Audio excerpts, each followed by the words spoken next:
Well, tensions are still rising as you're looking at live shots of Caracas, Venezuela. It's all between the protesters now and the military, which so far was acting pretty brutally yesterday. So far, it's been unclear as to how far they're willing to go to push the protesters back as those protesters are attempting to overthrow the Maduro regime. Fox News foreign policy and national security analyst Walid Phares joining us now on the phone. Walid, a lot of people have been talking about Russia. They clearly had a role in getting Maduro to stay on yesterday when apparently, according to the State Department, he was ready to leave. They look at the Syrian model. Now, Syria is a place where Russia went in with a relatively small military commitment. A lot of mercenaries of theirs went in. They have some agile democracy, a little bit of money, and there you go. Boom, you got a satellite nation. Is that what's going on for the Russians in Venezuela? David, that's a great analogy.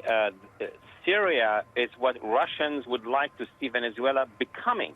And there are a lot of comparative policies there. For example, the Russians are present in Venezuela, but they're much heavier in Syria because Syria is so close to Russia, and Russia had bases before.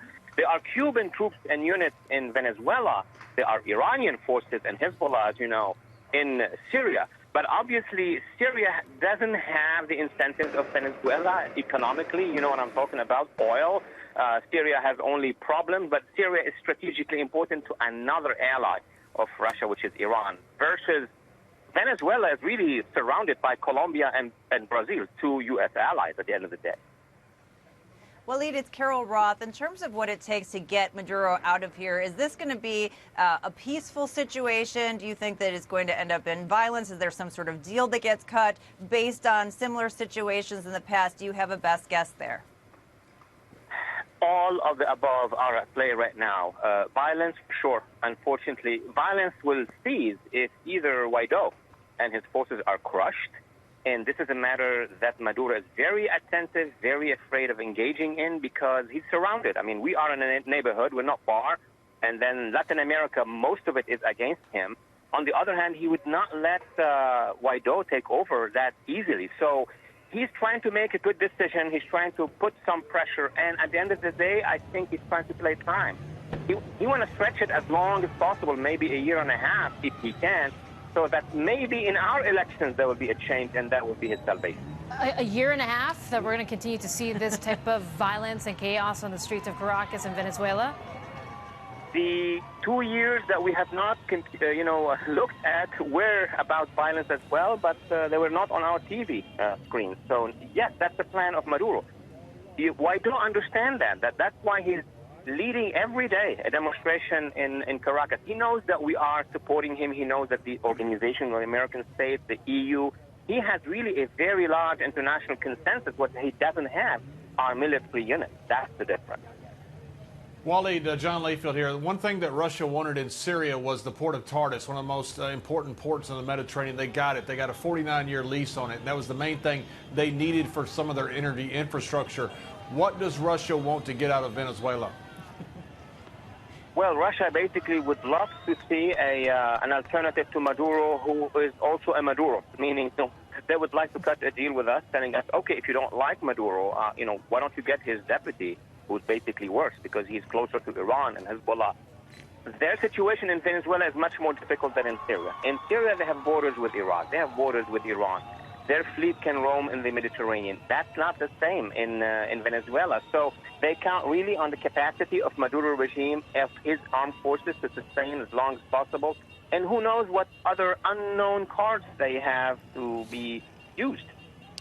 Hey, Walid, I'm trying to think through a best-case scenario. Let's imagine a peaceful, relatively peaceful from here, a change in government, a move to democratic government, market capitalism. When the Soviet Union fell, what we saw is that the people who were best positioned to go after the assets of society, since there wasn't a lot of free market activity, were the people who were involved in sort of underground economy under the Soviet Union. We were talking earlier about criminal activity in Venezuela. How do we prevent Venezuela from becoming another kleptocracy with the people who have been involved in criminal activity to date being the ones who are best positioned to go after the new economy? Excellent question. Actually, this is very legitimate to think about the next stage after the change of government in Venezuela, and because of the riches and because of the energy and because of all what Venezuela really has, basically Venezuela was a democratic nation. If you recall, about maybe 14, 15 years, they had political parties. They had right-wing, left-wing, social democrats, something like the Republicans.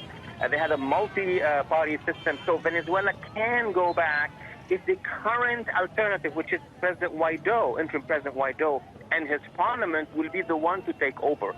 If these are thugs or sort of radicals who take over, then goodbye Venezuela. It's going to go to a worse situation. I do believe that the next Venezuela that would emerge out of this crisis, even if it's going to take longer, and we Americans are very impatient in general, but it may take longer, are going to be very liberal, democratic, multi-party system Venezuelans. If we are nearby, if we assist them, if the American, Latin American organizations are with them, then we have a chance at a good shot.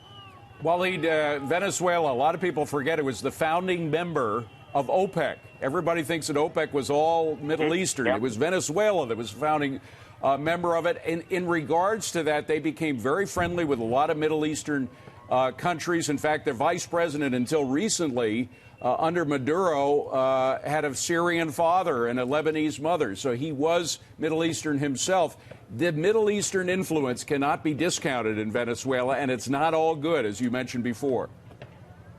I know the Venezuelan, Middle Eastern, Arab, Syrian, Lebanese communities very, very well. I know them very close over the past 10 to 20 years. You have everything. You have those who are close to the regime. Therefore, you can project close to Iran, close to Hezbollah. Some of them actually work with Hezbollah. Hezbollah has a presence in downtown Caracas, in Margarita Island.